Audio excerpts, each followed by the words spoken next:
This episode is brought to you by the Arvada Center because they're putting on Rodgers and Hammerstein's Cinderella. She's poor, she's got stepsisters, she's their maid. And then she gets a fairy godmother and she's like, you get this one wish. And she's like, I want to go to the ball and meet the prince. She has to get home before midnight or she turns into a pumpkin. This is a lush, romantic, and totally original take on the Broadway classic featuring Rodgers and Hammerstein's iconic music and lyrics. So she runs and she leaves her glass slipper. It's history's most famous fairy tale, but with a modern twist. This show is family friendly with kids' price tickets available. Celebrate the magic of Cinderella this holiday season, running November 24th through December 31st at the Arvada Center. For tickets and more information, visit arvadacenter.org. I wish I still had it. My shoes from prom were meant to look like glass slippers, and they had a little rose in the heel of them. They were amazing. They were so tacky. They're so tacky. Got them at Dillard's.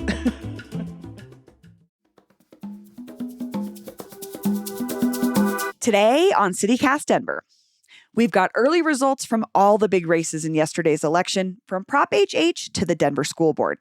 And then me and producer Paul Caroli are talking to one of Denver's new faces on City Council who won her election in June, and now she's doing the work.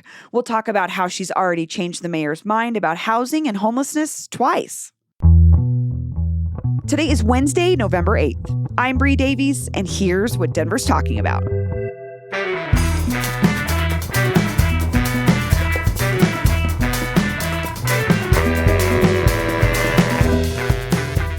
Hey, speaking of recipes, did you ever make Michael Bennett's tofu stir fry that he told us about when he was on?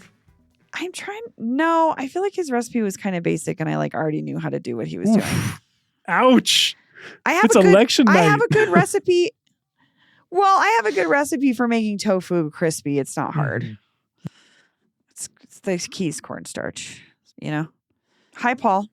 It's election night. It's almost 7:30. We just got the first results. We're going to be talking about this in greater depth later in the week, I think, once we can pull back and have the clearer, bigger picture. But as of right now, Paul, what's the headline? What's the story tonight? Well, I think the top story is that voter turnout is low, but we kind of knew that was going to happen given that it's this off year. We don't have any really big races locally or statewide. Nationally, I just saw the results from Ohio. It looks like Ohio, my home state, my birth state, is going to codify abortion in their state constitution. That's big national election news. And I got to tell you, Bree, I am so excited to be here and doing this. This election snuck up on me and I got the bug. I am ready for 2024. I know. I was like, I feel like you're more excited than you have been all month. 100%. I forgot how much I love this. We should get into what we know right now, which isn't much, but as of right this moment, I think the biggest thing we've been watching is Prop HH. And this was Polis's big idea, and it was to slam the brakes on property tax rate increases. And it could be, in turn, would be taking a chunk from our Tabor refunds. How did Prop HH shake out so far, Paul? Well, first to reiterate again the importance of this election, Governor Polis is not in the state today to see the vote happen or do any press conferences or anything. He's promoting his housing work at some governor's conference in Wyoming. But anyway, it's looking like no is up. It's still early tonight, but no does look up by 15, 20 percentage points. It's possible they come back tonight. I don't know. It's looking like no, although anything could happen. I had no idea what to expect with this one. Interestingly, I think the margin for HH in Denver is the reverse. It's trending yes. Yeah. But statewide right now it's looking no, although that could change. And even at that, it's kind of a story in and of itself because, Kyle Clark was pointing this out on X, and I'm not saying any other name, but X, earlier today, that a few months ago they did a poll and it was way, way the other way. So one could infer that the more people learned about HH, the less they liked it. Yeah, and I would say, too, there was so much information out there. Kyle Clark did a great job, like you said, of sort of breaking down some of the ads that we were seeing. And when I went to vote today, actually look at the ballot, the language on the ballot is pretty vague. There wasn't a ton. And so I could see where initially maybe folks got their ballots, weren't sure, and then did the research and changed their minds. Yeah, I think we'll have to wait till Friday to really get into that one. We've got an expert booked to to go into the whole history of the politics around this issue. So anyway, let's move on to the other hot one here for us here in Denver. Denver Public Schools Board. We had 3 seats up for grabs. Bree, what's happening there? Yeah, we were talking about this there was the mayor's slate.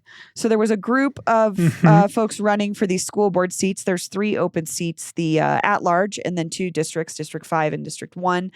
On that slate were John Youngquist, Marlene De La Rosa, and Kimberly Sia. And these folks are all reform movement, right? School reform.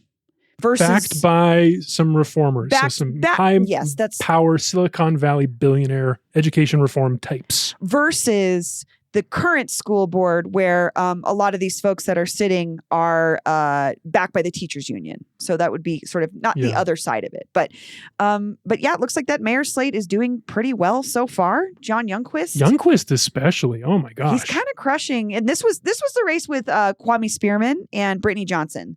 Kwame, I think, was the other one folks were watching. And he's doing better than Brittany, but not anywhere near John Youngquist. I think he's going to clinch that one for sure. What an interesting story. Kwame Spearman this year. I mean, that's another one we'll talk about more, but what a year. What a year. What a year. What a year. Runs for mayor. Oh, wait, no. Becomes CEO of Tattered Cover. Runs for mayor. Drops out of the mayor's race. Doesn't tell his own campaign.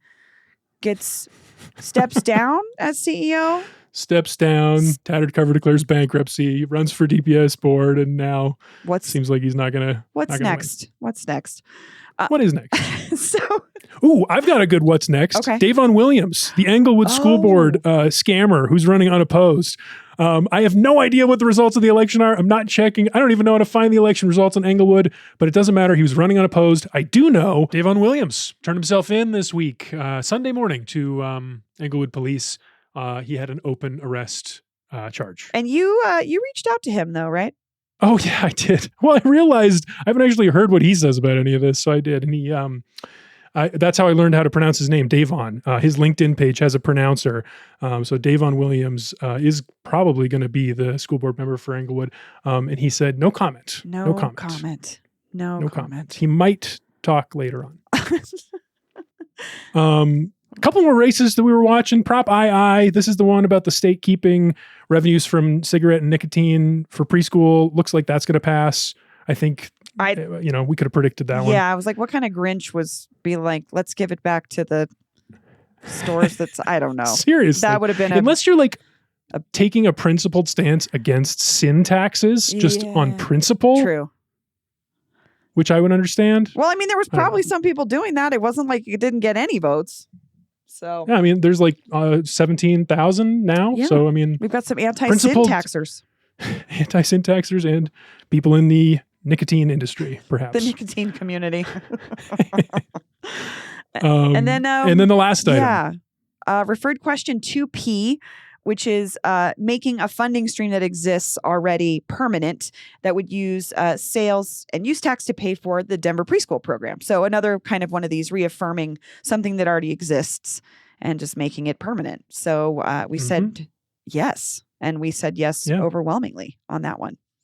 Bree, there's a few more races we should maybe address because we were both surprised that they existed when we arrived at the Denver elections page tonight. Are you talking about the Denargo Market Metropolitan District vote? Yeah. What the heck is this? I don't. Ballot issue 6B? I'm feeling my urban planning antenna is up, and I can't believe that I don't know what a metropolitan district is. I'm ashamed. I should. This feels very plannery to me. So we don't know what it is, but there were three districts to vote on in this Denargo Market situation, and it was votes in the dozens. Oh, yeah. Hotly contested. I mean, some of these are 16 to 13. So, I mean, that's too close to call, obviously. We'll have the results of the whole Denargo Market situation later this week. We'll figure out what that is. Yeah. Potential upset? Who knows? Who knows? Hey, maybe if you know, you could tell us. But if you have any thoughts about this off-year election and how you voted or what you thought about, I don't know, this whole thing, give us a call on the off-year election hotline, 720-500-5418. Again, our off-year election hotline is 720-500-5418. We're going to take a quick break, and we'll be back with Denver's new councilwoman for District 8, Chantel Lewis, and she's going to talk to us about life after you get elected and why she says the honeymoon period is over.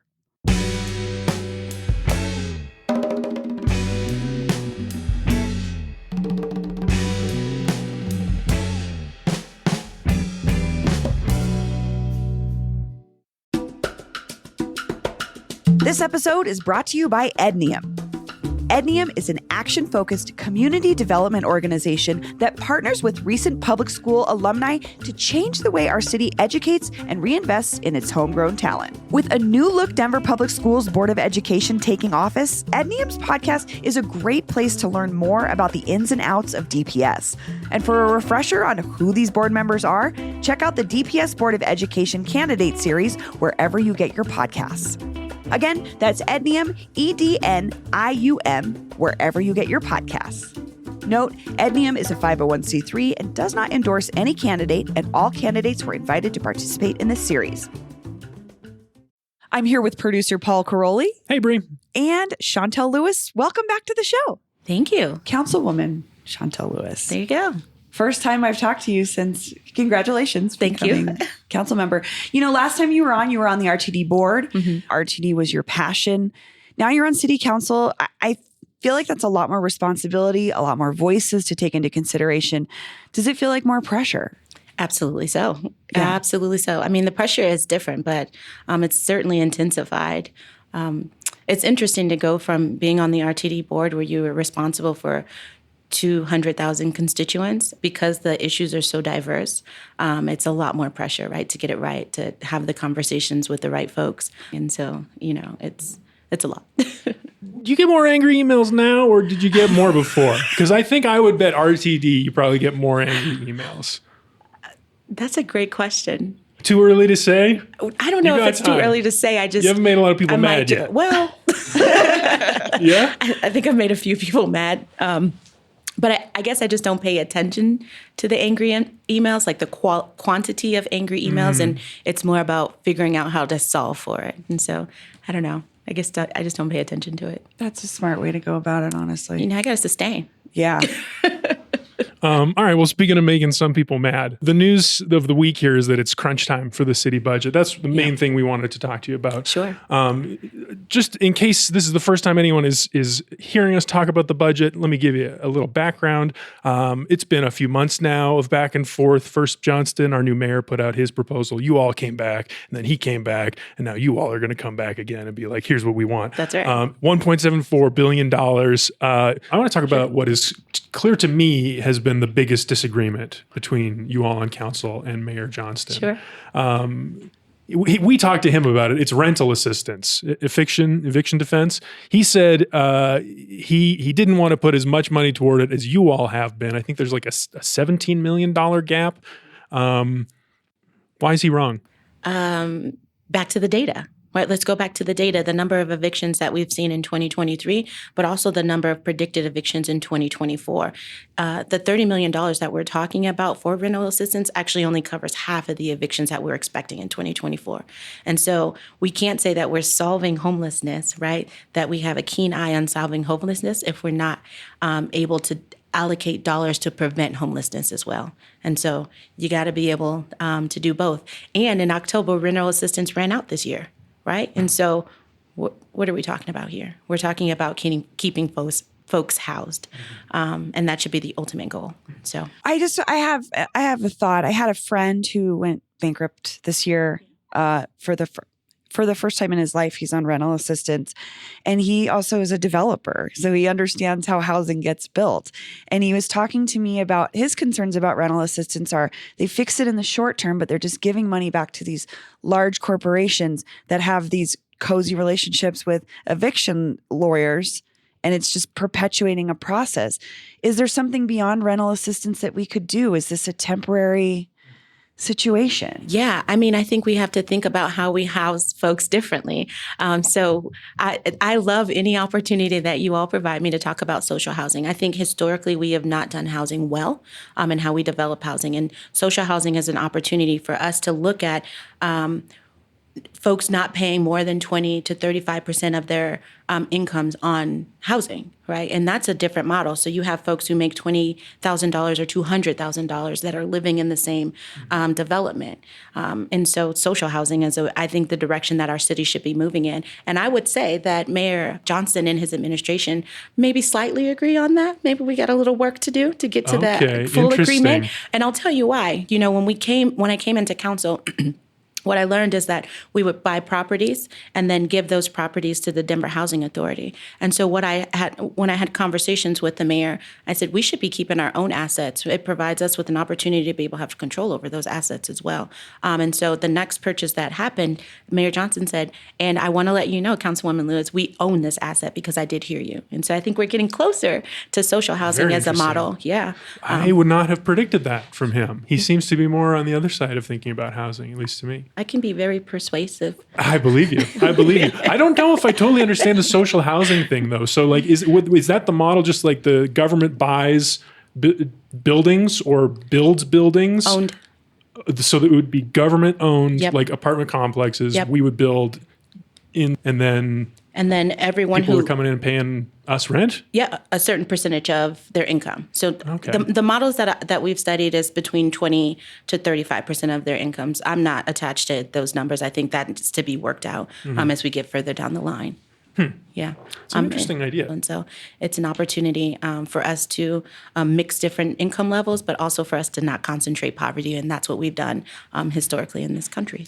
So that's like the old school idea of the project. Exactly right. Which is where we concentrate everybody of a certain income. Yep. But this idea is, I mean, we kind of see this in like the Mariposa redevelopment is like different tiers of incomes live together. Yeah. In the same building. You don't know from the outside Exactly. who lives where versus like the Reds. Everybody knew the Reds or, Exactly right. You know, The Big bricks. Newton. Yep. Exactly right. Yeah. So it's just like so you move away from that. So it's like not just about mixing the incomes, but allowing for it to feel like a real city in a sense. Yeah. Because I just think about like a New York City 50 years ago looked more like that kind of thing, where you wouldn't know from the outside who was paying what. Yeah, exactly right. Let's move on to another source of disagreement between you all in council and Mayor Johnston, and also between me and Bree, and within myself, I can say, for the last few years.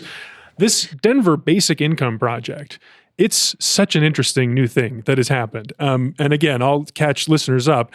This is an experiment founded by rich dude, Mark Donovan, who during the pandemic felt bad and guilty and decided to start giving money to unhoused people on the street, I think.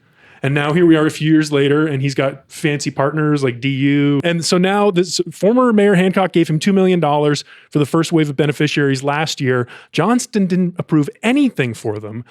Now, you all, I think, are talking about this today. The latest I saw was council was suggesting $3 million. But the whole point of this is to help unhoused people, right? So like that's $3 million that could be going towards Johnston's House 1000 efforts. Why is it better to send it to this basic income project? You got to think about getting folks housed as a multi-pronged approach, right? Like there are different avenues that you can go about addressing and tackling the issue of homelessness in terms of developing housing or keeping folks housed. The Denver Basic Income specifically works with those that are unsheltered.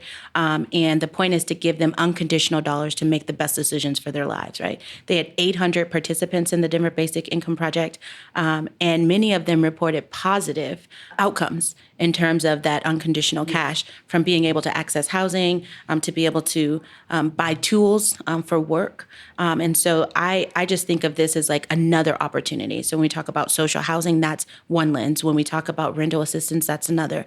And then when we talk about the Denver Basic Income Project, it's an opportunity to give folks dollars to get them into housing, right? But it's the different strategies thing that's bothering me, because like we all agree on the problem here. Everybody in the city knows what the problem is, and we used democracy to elect Mike Johnston. Mm-hmm. He was very popular.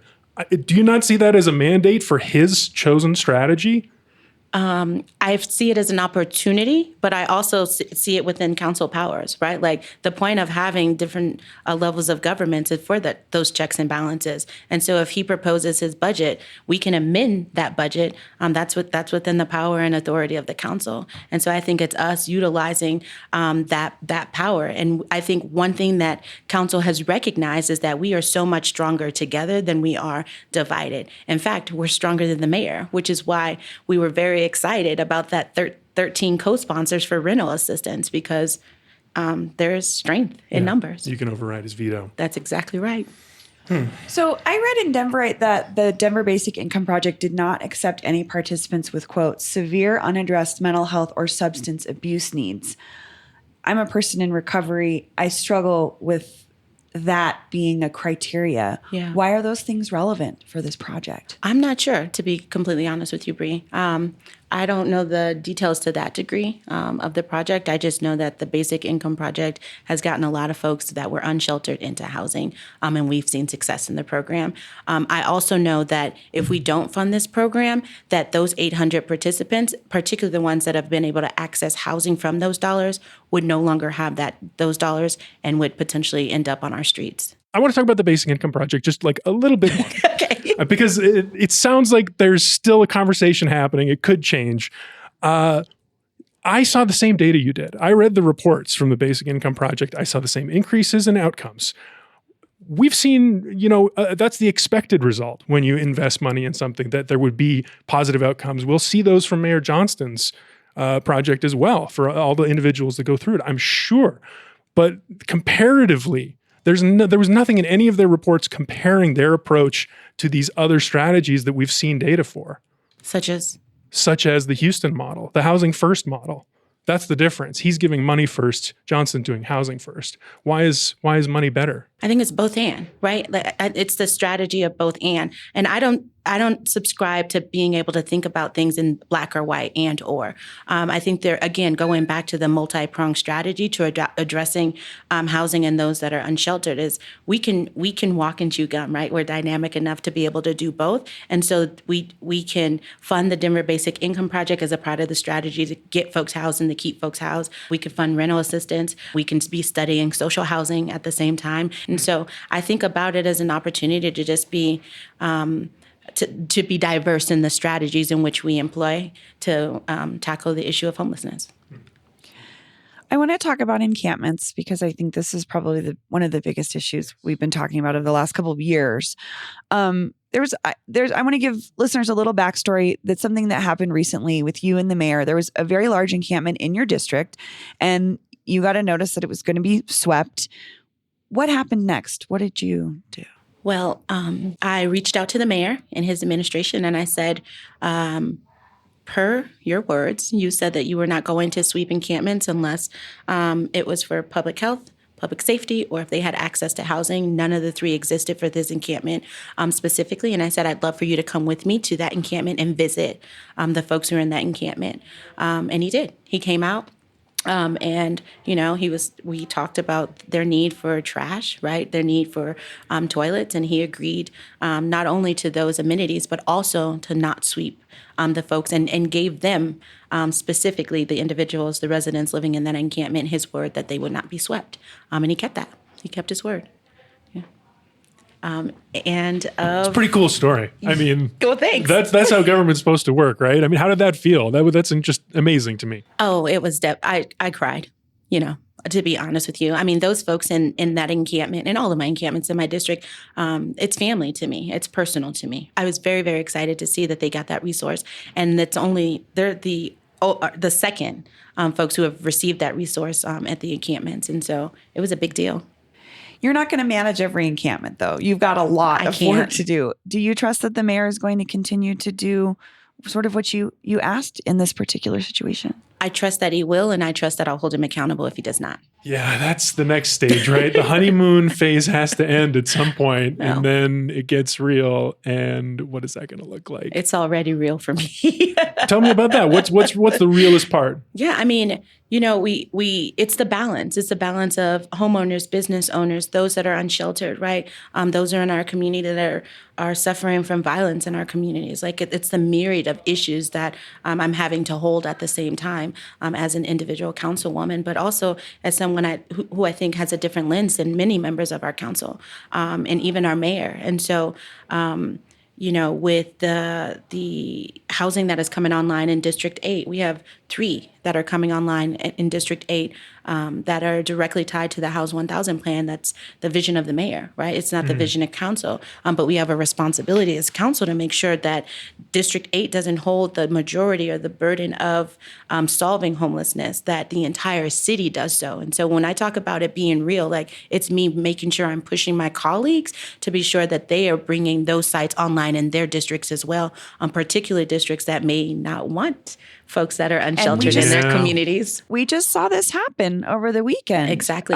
In Southeast Denver, another micro community site has now been put off or shut down. And I'm in a similar district to you in that District 3. And we've shouldered this responsibility. How are you putting pressure on your colleagues whose constituents are saying no? Yeah, I mean, we have to be courageous, I think, as individual council members. We also have to be fair, right? And if we all are going to solve this issue of homelessness, like we have to be serious about doing that, not just in words, but also in action. I can put pressure on my colleagues, but really the strength is from you all to put pressure on those individual council members to make sure that we're all shouldering that burden. Councilwoman Shontel Lewis, thanks so much for joining us. Sure. I'm happy to be here. I appreciate y'all. I love y'all. Thank you so much. After we sat down with Shontel earlier this week, she and the rest of Denver City Council reached an agreement with Mayor Mike Johnston on rental assistance. And it seems that Shontel was persuasive again. Their deal brings the budget for 2024 rental assistance to almost $30 million, which is not so far off from Council's initial proposal. We'll be following this relationship closely as it develops. And we really want to keep you informed on the important issues our local government is dealing with. So if you have a question or a concern, we'll do the dirty work, or at least find the person who does. Call the CCD hotline today and leave us a voicemail or a text at 720-500-5418. Again, that number is 720-500-5418. That's all for today here on CityCast Denver. If you enjoyed this show, why not take a minute to tell your new school board director about us? Rate the show wherever you get your podcasts and subscribe to our morning newsletter, Hey Denver, and learn more about us at denver.citycast.fm. We'll be back tomorrow morning with more news from around the city. See ya.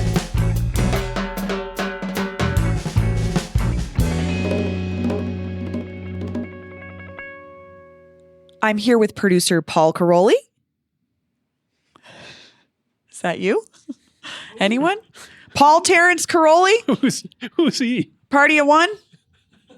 What? Paul Terrence Never been Caroli. so Last thrown. call. Paul Terrence Caroli.